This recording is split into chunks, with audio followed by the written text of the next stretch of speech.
Surrender कर देंगे। उसके बाद स्पीकर ने कोई मजबूत बात नहीं, नई बात नहीं। देखिए, आज हम वापिस जो है आज चौथा ज्ञापन हमने स्पीकर महोदय को दिया है और मैं समझता हूँ कि एक देश के अंदर दो कानून किस प्रकार से हो सकते हैं, ये भारतीय जनता पार्टी के द्वारा चुने हुए लोग और आज संवैधानिक पदों पे बैठने के बाद जिस प्रकार के निर्णय कर रहे हैं उससे साफ देखा जा सकता है हमारी लड़ाई संविधान को लेके है। संविधान के तहत ये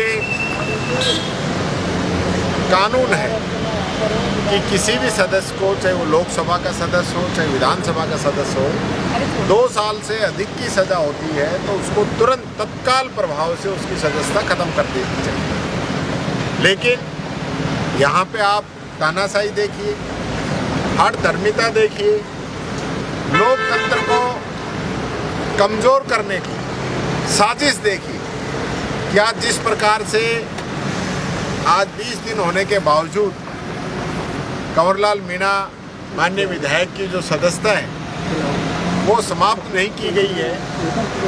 इधर उधर रास्ते निकालने की कोशिश की जा रही है।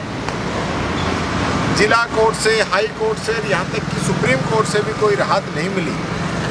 उसके बावजूद जिस प्रकार से इस मामले को लिंगर ऑन किया जा रहा है, ये मैं समझता हूँ पूरा राजस्थान और पूरा देश देख रहा है कि राजस्थान के अंदर किस प्रकार से निर्णय लिए जा रहे हैं। हम आज वापिस स्पीकर साहब से मिले हैं, हालांकि उन्होंने 2 दिन का समय मांगा है कि मैं 2 दिन के अंदर एजी से फाइल मंगवाऊंगा। हमने कहा कि एजी का तो इसमें कहीं प्रकरण ही नहीं है। जब लोकसभा के अंदर राहुल गांधी जी की सदस्यता आप समाप्त करते हो तब तो लोकसभा अध्यक्ष एजी से राय नहीं मांगते। तो जब लोकसभा में एजी की राय नहीं मांगी जा रही है तो फिर राजस्थान में क्यों राजस्थान की विधानसभा मांग रही? तो ये सिर्फ और सिर्फ एक प्रकार से दिखावा कर रहे हैं।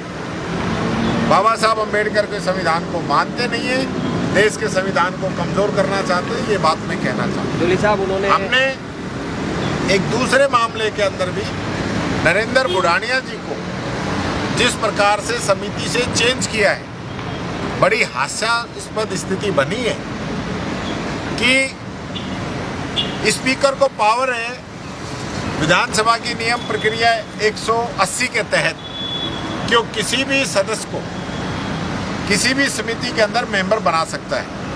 वो पहले प्रस्ताव पारित कराता है, हमने सहमति उसके अंदर दी थी, उसकी पावर है।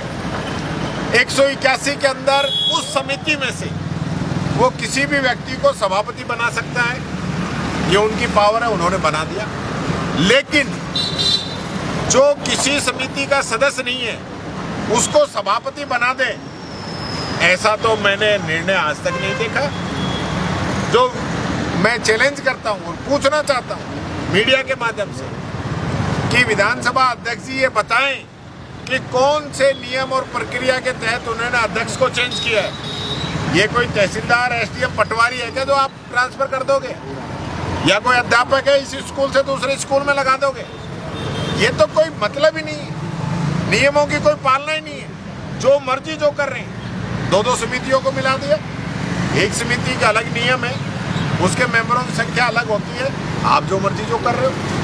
तो ये जो जिस प्रकार का आचरण यहाँ पे इन लोगों के द्वारा किया जा रहा है, न समितियों के अंदर समय दिया गया है, कितने समय के लिए समितियाँ बनाई गई हैं, इनको होश ही नहीं है। कौन इनके पेपर टाइप करता है, कौन इनको सलाह देता है, कौन यहाँ प्रक्रिया देखता है, ऐसी अंधेरगर्दी मचा रखी है।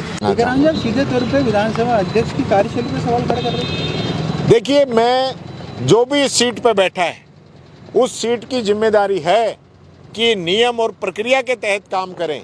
मैं चैलेंज कर रहा हूं, मैं कह रहा हूं, उनके पास नियम है वो बता दें। मैंने नियम बता दिए, जिस नियमों के तहत वो नियुक्ति कर सकते हैं वो नियम बता दिए। वो नियम बता दें किस नियम के तहत चेंज कर सकते हैं, और आज तक का इतिहास बता दें कि एक कमेटी के अध्यक्ष को दूसरी कमेटी का अध्यक्ष बनाया हो। ये घर की दुकान थोड़ी है कि जो मर्जी जो कर देंगे। ये तो नियमों से चलना पड़ेगा, और आप नियमों की अवहेलना कर रहे हैं।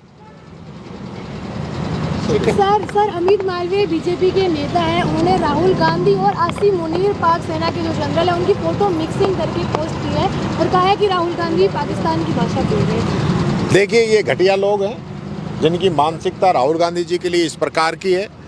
इनकी कभी भी ये अपने मंसूबों में कामयाब नहीं हो सकते। पाकिस्तान की भाषा वो लोग बोल रहे हैं जो अटैक से पहले पाकिस्तान को फ़ोन करके सूचना दे रहे हैं।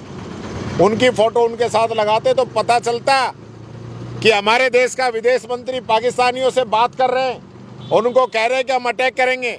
उसके इस कहने के बाद में कितने आतंकी शिफ्ट हो गए, कितने हमारे वायुसेना के विमानों को निशाना बनाया गया, कितनी हमें जानहानि हुई, इसका जवाब दे ये लोग।